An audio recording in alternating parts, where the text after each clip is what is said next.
नमस्कार मित्रांनो, स्वागत आहे तुमचं आमच्या यूट्यूब चॅनलवर। आज आपण एका खास प्रवासाला निघणार आहोत जिथे भक्ती, आनंद आणि थोडंसं हास्य एकत्र येणार आहेत। हरीच्या दासा हरी दाही दिशा हा संत एकनाथ महाराजांचा अभंग आज आपण समजून घेणार आहोत। आणि हो, थोडं हसणं आणि खिदळणं आहे, कारण भक्ती ही फार गंभीर नाही, पण तर ती आनंदाची गोष्ट आहे। मित्रांनो, संत एकनाथांनी आपल्याला भक्तीचा सोपा मार्ग दाखवला। त्याचा अभंग म्हणून जणू आध्यात्मिक GPS।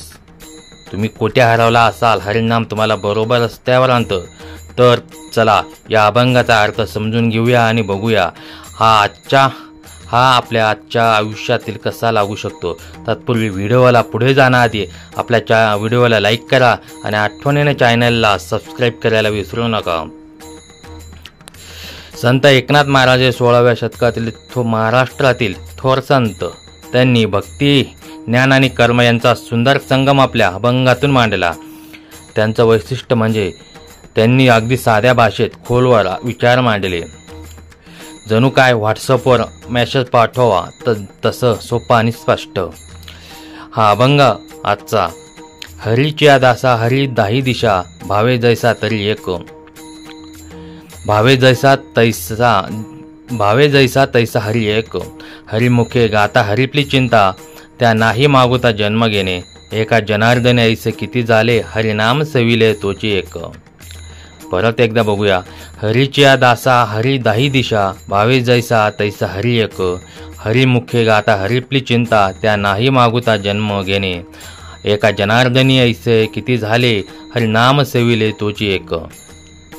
हा अभंग म्हणजे भक्तीचा मंत्र आहे। यात हरिनामाचं महत्त्व, चिंता मुक्ती आणि एकतेचा संदेश आहे। चला आता या प्रत्येक ओळीचा अर्थ समजून घेऊया। पहिली ओळ आहे हरीच्या दासा हरी दाही दिशा। याचा अर्थ आहे हरीचा दास म्हणजे भक्त, जिथे जाईल तिथे हरीच दिसतो। मित्रांनो, याचा अर्थ असा की खरा भक्त हा प्रत्येक गोष्टीत, माणसात, निसर्गात, सुख दुःखात फक्त हरीच पाहतो। जसं आपण गुगलवर सर्च केलं की सगळं एकाच ठिकाणी मिळतं, तसं भक्ताला सगळीकडे फक्त हरीच दिसतो।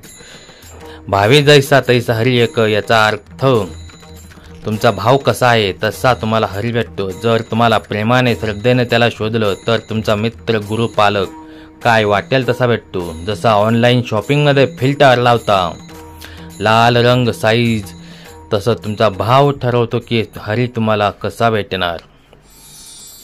हरिमुखे गाता हरिपली चिंता, याचा अर्थ खूप सुंदर आहे। जेव्हा तुम्ही हरीचं नाव जपतात, गाता, तेव्हा तुमच्या ओळी, तुमच्या सगळ्या चिंता पळून जाता। मित्रांनो, हरिनाम हे जणू तुमच्या मनाचं डिटर्जंट आहे। सगळ्या चिंतांचा डाग काढून टाकतं। आणि मग त्या नाही मागुता जन्म घेणे। ज्याने हरिनाम स्वीकारले त्याला पुन्हा जन्म मरण्याचा फेरा घ्यायची गरज नाही, तो मोक्षाला पोहोचतो। एका जनार्दने ऐसे किती झाले, हरिनाम सविले तोची एक। यात संत एकनाथ महाराज म्हणतात, त्यांचा अनुभव असा आहे की ज्यांनी हरिनामाची सेवा केली ते सर्व एकरूप झाले। मित्रांनो, हरिनाम हे जणू वायफाय आहे, जो कनेक्ट होतो त्या सगळ्यांशी एकरूप होतो। आता तुम्ही म्हणाल, हे सगळं ठीक आहे, पण 2025 मध्ये हा अभंग कसा लागू होणार? चला मी तुम्हाला काही उदाहरण देतो, त्यात थोडी मजा आहे। समजा तुम्ही ऑफिसमध्ये आहात, बॉसने डेडलाईन दिली आणि तुमचं प्रोजेक्ट अजून अर्धवट आहे। तुम्ही रात्री झोपताना टेन्शनमध्ये आहात ना, आता काय होणार? अशा वेळी जर तुम्ही 5 मिनिटं हरिनाम घेतलं, हरिनाम, हरिओम, राम, तारक किंवा तुमच्या आवडीचं कोणतंही नाव, तर तुमचं मन शांत होतं। वैज्ञानिकदृष्ट्या मेडिटेशन आणि जप तुमचा स्ट्रेस कमी करतं। आणि मग बॉसला मेल करता, सर प्रोजेक्ट उद्या सकाळी येतंय, आणि रात्र शांत झोप लागते। माझा मित्र आहे ना सचिन, त्याला बॉसने एकदा असं प्रोजेक्ट दिलं की त्याचं टेन्शन। तो म्हणाला, यार मी हरिनाम जपणार। पण त्याने काय केले, तो ऑफिसच्या कॉन्फरन्स रूममध्ये गेला आणि जोरात हरी हरी म्हणायला लागला। सगळे सहकारी घाबरले, म्हणाले, सचिन तू ठीक आहेस ना? तो म्हणाला, हो, मी फक्त चिंता हरवतोय। शेवटी बॉसने त्याला सुट्टी दिली, म्हणाला, जा घरी जप कर। आजकाल आपण सोशल मीडियावर सगळं बघतोय, कधी हसतो, कधी रडतोय, कधी ट्रोल करतो, पण हा अभंग सांगतो सगळीकडे हरीच आहे. समजा तुम्ही इंस्टाग्रामवर स्क्रोल करताय, एक रील बघितलं, कुत्र्याचं क्यूट व्हिडिओ, त्यात हरी आहे. दुसरी पोस्ट कोणतरी गरजूंना मदत करते, त्यातही हरी आहे. अगदी ट्रोलिंगमध्येही हरी आहे, कारण त्यातून तुम्ही काहीतरी शिकता. फक्त ट्रोल करताना थोडं सांभाळा, नाहीतर तुमचा कमेंट सेक्शन हरीच्या दासाऐवजी टोमण्यांचा दासा होईल.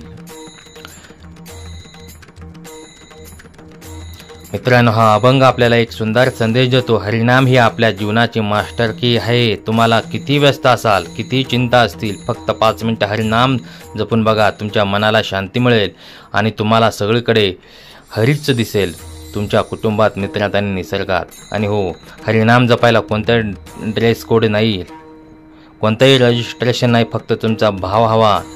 आजपासून सुरुवात करा. सकाळी उठल्यावर, ऑफिसला जाताना किंवा रात्री झोपताना फक्त हरीचं नाव घ्या आणि बघा तुमचं आयुष्य कसं बदलतं ते.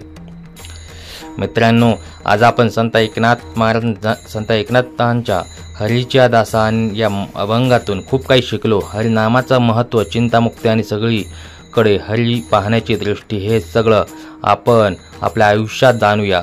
आणि हो, जर तुम्हाला हा व्हिडिओ आवडलेला असेल, पहिल्यांदा लाईक करा, शेअर करा आणि आमच्या चॅनलला आठवणीने सबस्क्राईब करायला विसरू नका. तुम्ही हरिनाम कधी आणि कसं जपता कमेंटमध्ये सांगा. आणि पुढच्या व्हिडिओकडे काय थीम हवी, पुढच्या व्हिडिओसाठी काय थीम हवी ते हेही सांगा. तोपर्यंत हरीचं नाव घ्या आणि आनंदात राहा. धन्यवाद.